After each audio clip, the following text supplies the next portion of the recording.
আসসালামু আলাইকুম। হ্যালো বন্ধুরা, কেমন আছেন? আপনাদের সামনে শোল মাছের ভুনা দেখাচ্ছি। প্রথমে শোল মাছটাকে ভেজে নিয়েছি, তবে হালকা একটু মশলা দিয়ে শোল মাছটাকে হালকা একটু ভুনা করে নিয়েছে। এটা ভুনা, এই হালকা ভুনাটা উঠিয়ে নেব। তারপরে ওটার মধ্যে পেঁয়াজ কুচি দিয়ে এটা ভাজা করতেছে। তারপরে আস্ত জিরা আছে, এই আস্ত জিরাটাকে দিয়ে দিব। দিয়ে দেওয়ার পরে এরপর এটাকে ভেজে নিচ্ছে। ভেজে নেওয়ার পরে তারপর একটু অল্প মশলা দিয়েছিল, আবার একটু মশলা দিয়েছে, দিয়ে এটাকে একটু নাড়তে থাকবো, একটু ভাজা করবো। সাদা মশলাতে আম্মু বলছে একটু ভাজা করলে ভালোই হয়।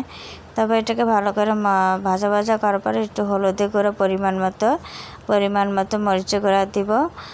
মরিচের গুঁড়াটা দেওয়ার পরে একটু পানি দিয়ে আবার এটাকে নাড়তে থাকবো, মানে এটাকে কষাতে হবে, একটু ভালো করে কষাবো। একটু পানি দিয়ে এটাকে কষাতে হবে।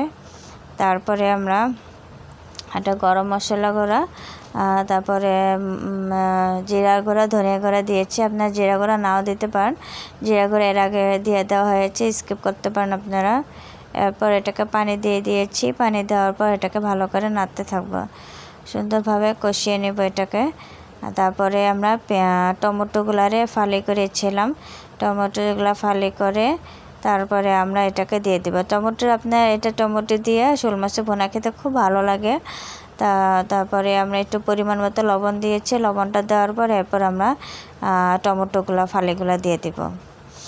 আপনারা এটাকে আস্ত টমেটো দিতে পারেন, এটা আপনাদের খুশি। টমেটো ফালি দিয়েছে আর সাথে ধনেপাতা কুচি দিয়েছে। এটা দেওয়া উচিত ছিল, ধনেপাতা কুচিটা দেওয়া উচিত ছিল এটা নামানোর আগে, কিন্তু এটাকে দিয়ে দিয়েছে কারণ ধনেপাতা গন্ধ এখন আমার কাছে একটু ভালো লাগে না।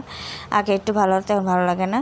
তারপরে এটা কষানোর পরে তারপরে আমি মাছগুলি আমার বোন দিয়ে ঢেলে দিয়েছে।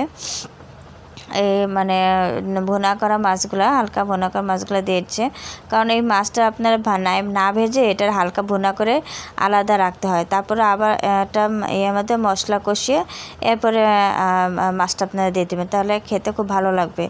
তারপর দিয়ে দিছে, দেওয়ার পরে এটা পরিমাণ মতো আমরা এটাকে পানি দিয়ে দেবো। পরিমাণ মতো পানিটা দেওয়ার পরে তারপর এটা বলক উঠবে। বলক ওঠার পরে ঢাকনা দিয়ে ঢেকে রাখবো। ঢেকে বলক ওঠানোর পরে তারপর এটাকে আমরা নামিয়ে পরিবেশন করব। আমার রেসিপিটা যদি আপনাদের ভালো লাগে তো অবশ্যই আপনারা লাইক কমেন্ট শেয়ার করবেন। আর আপনার এই পুরো রেসিপিটা আপনারা দেখেন, স্কিপ করবেন না। স্কিপ করলে হয়তো আপনাদের এটা বুঝবেন না যে রান্নাটা কেমন স্বাদ হয়েছে, বোঝা যাবে না। তারপরে আপনার হয়ে গেল আমাদের শোল মাছের রেসিপি। আপনারা যদি এটা ভালো লাগে আপনারা বাসায় ট্রাই করতে পারেন। আর আমার চ্যানেল পেজে লাইক কমেন্ট শেয়ার করবেন। ভালো থাকবেন, আমার জন্য দোয়া করবেন। আল্লাহ হাফেজ।